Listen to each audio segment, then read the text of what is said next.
Esiet sveicināti raidījuma Iepazīst Tartu skatītāji. Tie, kas aktīvi seko līdzi, zina, ka klāt jau 3. raidījums. Šoreiz iespēja iepazīt Tartu būs Borenkovu ģimenei no Madonas. Šajā raidījumā sekosim līdzi Borenkovu ģimenes ekstrēmajām aktivitātēm Tartu piedzīvojumu parkā. Noskaidrosim, kāda tad ir zemledus makšķerēšana uz Pēpas ezera -15 grādu salā un uzzināsim, kādas ir Igaunijas vecticībnieku tējas dzeršanas tradīcijas.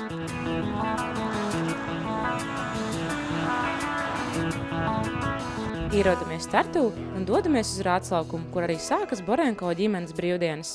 Pa ceļam rodas iespēja apskatīt slaveno šķībo māju, kurā šobrīd nobāzējies Tartu mākslas muzejs. Forši, ka Igauniem pašiem ir savs pizveidīgais tornis. Jautrību mīloši, aktīvi, mūžam smaidīgi un pozitīvi. Tā sevi raksturo pati ģimene. Un tā jau arī ir. Par to noteikti pārliecināsimies raidījuma gaitā. Borenkovu ģimene šobrīd dzīvo Madonas novada Biksērē. Paspējuši pabūt arī Anglijā, bet ir viens no pozitīviem piemēriem atgriežušies atpakaļ Latvijā, lai cīnītos un strādātu pat savās mājās, savā dzimtenē. Tētis Aleksandrs, vecums 41, nodarbošanās datortehnikas un elektrotehnikas remonts, hobiji, volejbola un futbola spēlēšana, intereses, informātika, jauni atklājumi. Māma Kristīna, vecums 42, šobrīd ir mājsaimniece, kur aktīvi sāks nodarboties ar fitnesu. Hobijs adīšana, intereses, psiholoģija, astroloģija. Vecākā meita ģimenē Egija, vecums 18, mācās Ogres valsts tehnikumā, kur apgūst multimediju dizainera profesiju. Hobiji, peldēšana un bilžu apstrāde. Jaunākā meita Diāna, vecums 15, mācās Madonas pilsētas 1. vidusskolas 10. klasē. Hobiji, hip-hop dejas, volejbola spēlēšana, intereses, skaistumkopšana. Mūsu galamērķis Tartu Rātslaukumā ir bučmolīša strūklaka. Jāatzīst gan, ka tās oficiālais nosaukums ir studentu skūpsts. Tātad uz Tartu laipni aicināt arī visi bučoties gribētāji. Šeit nu dien nedarbojās skūpstīšanās aizliegumi. Borenkovu ģimene Tartu ir pirmo reizi, tādēļ visi cer uz pārsteigumiem un piedzīvojumiem bagātu nedēļas nogali. Tātad tagad vēlamies dzirdēt sīkāk. Gribu ātrāk sagaidīt, kas notiks un tā. Un jā, varbūt izbaudīt kaut ko tādu, ko nekad neesmu izbaudījusi. Atpūsties labi, jo visu laiku pa māju dzīvot, gribas jautrību. Varbūt kaut ko ieraudzīt jaunu, jā. Varbūt kādu jaunu, nezinu, nodarbošanos brīvajam laikam. Varbūt un arī paskatīties, kā dzīvo Igauņi. Es sagaidu ieraudzīt un izmēģināt kaut ko jaunu. Un jā, paskatīties, kā Igauni atšķirās no Latvijas. Esam gatavi iepazīt Tartu!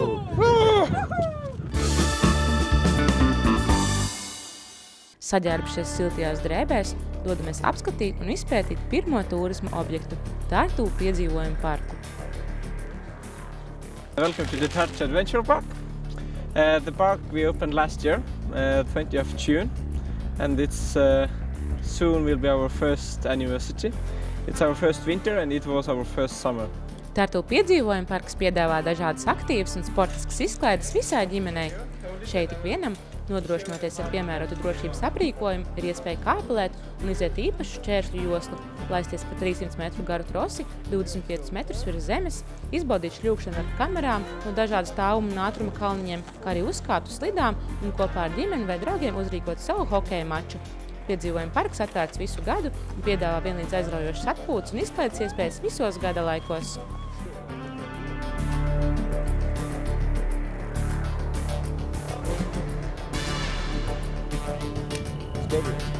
Oh!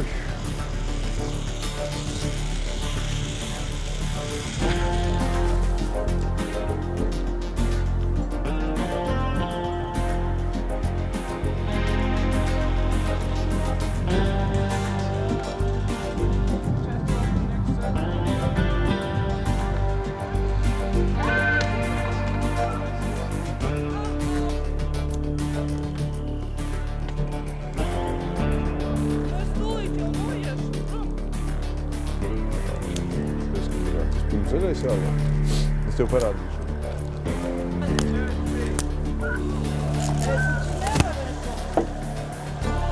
Aha, snowboard, da? Okay.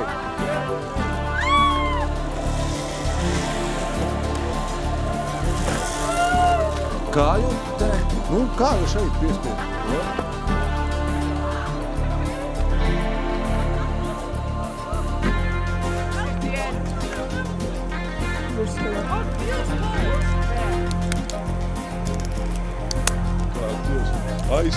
Tu vari aiz augšas trasi sākt un piespied. Nā, pagaidi. Nu?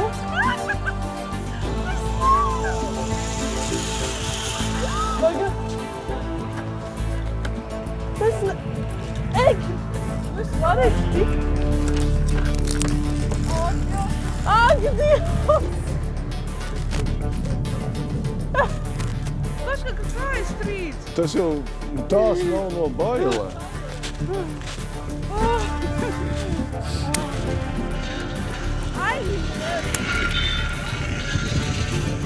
No malas šķiet, ka iziet šķēršļu trasi nav nekas grūts, tomēr tas izrādās fizisks pārbaudījums visai ģimenei. Smiekli un satraukums mijās ar spiedzieniem un prieka izsaucieniem, tomēr lielākais drosminieks, kurš uzdrošinās iziet visu trasi, ir tētis Aleksandrs.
Jo nevarēja nekur pieķerties. Boilīgi, nē, normāli šausmīgi ātri sāka. Nē, normāli. Es nezinu, es neieteiktu katram to darīt.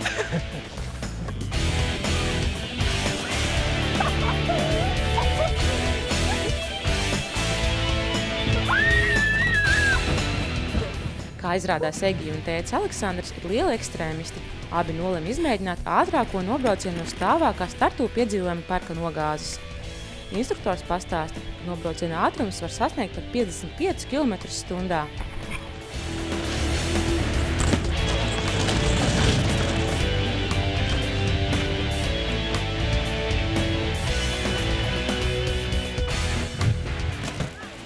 Baigi ekstrēmi.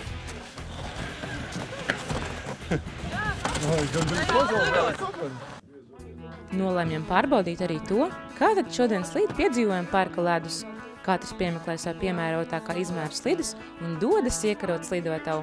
Tētim tas ir īpašs pārbaudījums. Pēdējo reizi slidojis pirms vairāk nekā 20 gadiem, bet kā izskatās, tas nemaz netraucē mēģināt uzgriezt pat kādu pirueti.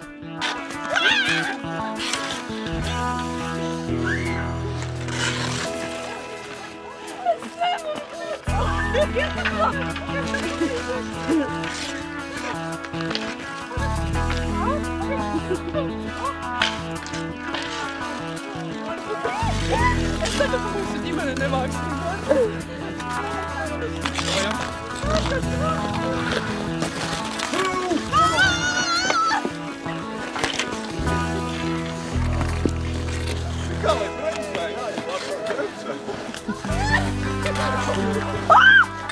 Aktivitātes svaigā gaisā vienmēr nāk par labu. Tagad pienācis laiks Vorenko ģimenei novērtēt Tartu piedzīvojumu parku. Tartu piedzīvojumu parks man ļoti patika. Es vispār neko tādu negaidīju pilnībā. Domāju, ka varbūt mēs te paslidosim, pastaigāsim, bet te nav ne tikai slidošana un staigāšana, te var arī no kalniņa laisties ar pūsli, parāpties. Kā viņš šodien patika šķēršļu trase? O, es par sevi brīnos vispār, ka es varu to izdarīt. ka man bija gribas spēks un to izdarīja. Nu, hei! Šeit ir ļoti jautri un te var visur izvērsties, var kāpelēt, leisties pa trosēm, slidot. Šogad pa kalniņiem ļoti jautri te gāja. Visi šķērši, kas jāpārvar bija. Feini, grūti, tur mazi bērni to neizdarītu. Tāda bija no kalniņa tā šļūkšana ekstrēma, no paša ātrākā, stāvākā. Nu, un šitais slidu izmantošana kopš 20 un varbūt vairāk gadiem. Jāpastāv, jāatcerās, kā ir stāvēt uz ledus. Kaut kas jau ir nācis. Pirmais solis jau bija uzkāpt uz zemes ar slidām un uzreiz gar zemi. No savu vīru es vispār tagad pirmoreiz redzu, ka viņš tik traks ir. Un tik līdzīgā Egija arī ir. Baigi labi. Mūsu ģimenes cilvēku sejās bija ļoti pozitīvas emocijas. Es neredzēju, ka kāds bija bēdīgs vai nebija kādam garīgā. Visi vienkārši izbaudīja laiku un bija ļoti jautri. Tartu piedzīvojumu parkam mēs dodam 5 koferīšus. Pēc aktīvas atpūtas nogurums pārliecinoši ņēmis virsroku. Ieraušamies busiņā un dodamies uz viesnīcu Aleksandriju, uzkrāt jaunus spēkus rītdienas aktivitātēm un, protams, paēst sātīgas vakariņas viesnīcas maigajā kafejnīcā.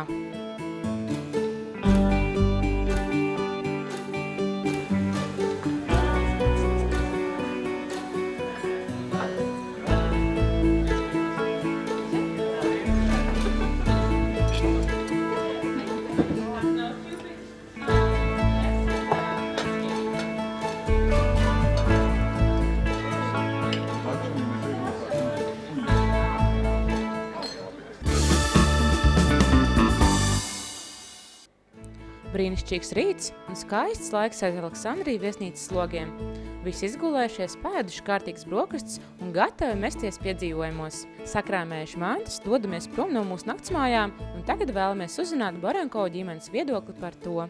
Pēc savu visu dienas skrēna, vakariņas bija sātīgas, pēduši un priecīgi visi. Istabiņas mums bija tādas kā vienkāršas, nebija nekas tur liekas, varbūt kaut kāda košumiņa trūka un tas viss. Un brokastis bija, cik nu kurš gribēja ēst, arī bija, paēst varēja, kas kuram patika. Tā bija vajag forši. Mēbeles ļoti labas, gulta veļa tīra, protams, apkalpošana ļoti laba ir. Man Aleksandrijas viesnīcā viss patika, viss bija kārtīgs, skaists. Ja vienīgi, kad nebija mūsu istabiņa silta, gana silta. Bet tā viss bija labi, man patika ļoti. Man ļoti patika, bija tā diezgan maigi un viss, ko vajadzēja, bija, gan siltais ūdens, viss. Tikai, mūsu istabiņā vismaz bija tā bišķiņa pavēsa. Bet tā viss bija labi. Ļoti laba apkalpošana, ļoti labi, man ļoti patika. Viss bija labi, viss bija kārtībā. Aleksandra viesnīcai mēs dodam 4 koferīšus. Noburņojušies ar labu omu un siltām drēbēm, dodamies baudīt īstu tartu uz ziemu. Šodien ārā -15 grādu sals, bet mēs trakie dodamies uz Peipus ezeru makšķerēt. Ietīsimies zemlodes makšķernieku lomās un vispār ceram arī kaut ko noķert. Turam īkšķis. Došanās uz Igauniju un makšķerēšana Peipus ezerā jau izsenis ir populāra arī latviešu makšķernieku vidū. Iespējas nokļūt uz makšķerēšanas vietām ir dažādas, bet mēs šoreiz nolēmjam doties uz draudzīgo Ninas ciematu pašā Peipus ezera krastā. Šeit atrodas firma Peipsile, kas makšķerēt gribētājiem piedāvā dažādus pakalpojumus par pieņemamām cenām. Ikvienam ir iespēja noīrēt mājiņu, kurā var pārnakšņot, ja ir vēlme nodoties makšķerēšanas azartam vairāku dienu garumā. Tāpat piedāvājumā ietilpst laivu un laivu motoru īre, lai nokļūtu savu tīkamākajā zivju ķeršanas vietā gada siltajos mēnešos, bet ziemā iespējams noīrēt īpašu ledus transportu. Pēc kārtīgas makšķerēšanas visas dienas garumā vakarā iespējams izkarsēties arī pirtiņā.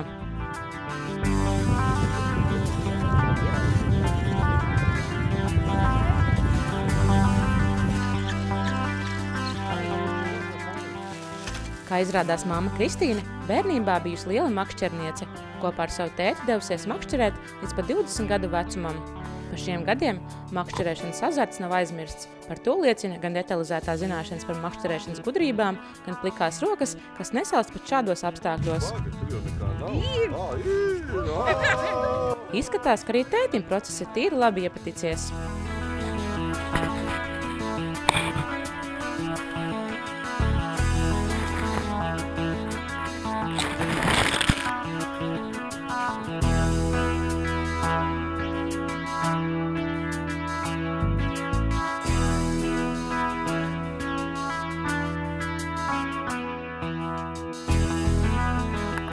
Arī Egija, kas sākumā pret zivju makšķerēšanu izturās diezgan skeptiski, pati nolēma izurbt tāliņģi un iemēģināt roku zemledus makšķerēšanā. Tā jau interesanti, bet būtu daudz labāk, ja tā zivs no āķa nebūtu jānoņem pašai. Pagājas nepilna stunda, un ja ne laikapstākļi, tad vismaz zivju dievi mūs šodien lutina ar pietiekamu lomu. Makšķerēšanā nepārspēta paliek mamma Kristīna, kura tiek pie visvairāk zivīm. Tagad pienācis brīdis, kad vēlamies uzzināt, kāds tad ir Borenkovu ģimenes vērtējums par zemledus makšķerēšanu uz Peipusa ezera. Ļoti pozitīvi, aizraujoši bija ar tā ragavām braukt, ceļš, ka ir kaut kāds tie valnīši, kam lec pāri, pagriezieni, kur jau jāturās, lai nenokrist. Un vienīgais, ka braukt ir augstāk nekā, nezinu, sēdēt uz vietas, tas vējš vēl. Man šeit ļoti patika, tikai nedaudz svēsts. Ļoti patika braukt ar sniega mašīnu. Patika arī makšķerēt, bet žēl zivtiņu. Bet tā, viss jauki, var izbaudīt ziemu, var apsīt skaistu apkārtni. Patika man šeit. Man, piemēram, īpaši nepiesaista tā zemledus makšķerēšana, bet es priecājos, ka ģimenei patīk. Jā, un man palika augsts, un tāpēc tā bišķi atturējos un tā. Oi, ļoti vienkārši superīgs teorija. Es atceros uzreiz savu jaunību. Es te sēdētu visu laiku. Nē, man patīk makšķerēt. Es ieteiktu viņiem braukt nedaudz siltākā laikā, nekā mēs tagad esam. Tad var vairāk izbaudīt to visu arī. Mīnus varbūt kāds varētu kārtās zivis galā te otrā. Mīnusi makšķerēšanai? Es neuzskatu, nav neviena mīnusi. Nav augsti man. Nav mīnusi. Par zemledus makšķerēšanu uz Peipusa ezeru mūsu domas dalās. Mēs ar sievu esam gatavi dot 5 kaferīšus, meitas 4 kaferīšus. Tātad mēs dodam 4,5 kaferīšus. Ar nosalušiem deguniem dodamies uz krastu, cits par to priecājas, citam vēl gribētos palikt. Māma Kristīna apsola, ka noteikti vēl kādu reizīti atbrauks pamakšķerēt uz Peipusu, bet drīzāk gan vasarā. Laimīgi nokļūstam krastmalā, kur māma ar tēti iemēģina savu roku nomakšķerēto zivju filē sagriešanā. Pāri zivju sagriezts un izskatās, ka amats rokā. Bet pa to laiku viesmīlīgais Peipsilas firmas saimnieks priekš mums pagatavojas īstus gardumus, pēc īpašas receptes pašgatavotus kulpinātus prekšus. Nu vairs pirksti nesalst nevienam. Zivs gan izskatās, gan smaržo, gan garšo burvīgi. Mēli var norīt. Un kad jūs pēdējo reizi ārā -15 grādu salā ēdāt brīnumgardu breksi, mēs pirmo reizi.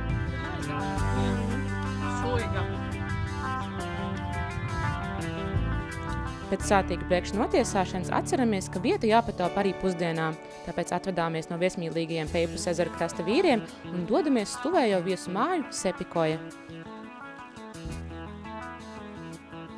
Viesumāja atrodas senā mūžas laiku akmeņu un ķieģeļa ēkā, kuras pirmajā stāvā iekārtota mājīga kafejnīca 19. gadsimta etno piegaršas stilā. Viesumāja Sepikoja apmeklētājiem piedāvā arī nakšņošanas iespējas 2. stāvā iekārtotajās istabiņās. Tāpat plašajās telpās iespējams svinēt dažādas svētkus un rīkot citus pasākumus. Kafejnīca ēdienkartē obligātā sastāvdaļas ir vietējās Peipusa ezerā noķertās zivis un sīpoli no apkārtējiem sīpolciemiem. Tāpēc arī mēs pusdienās izvēlamies ceptu zivs filēs karbonādi ar sautētiem dārzeņiem.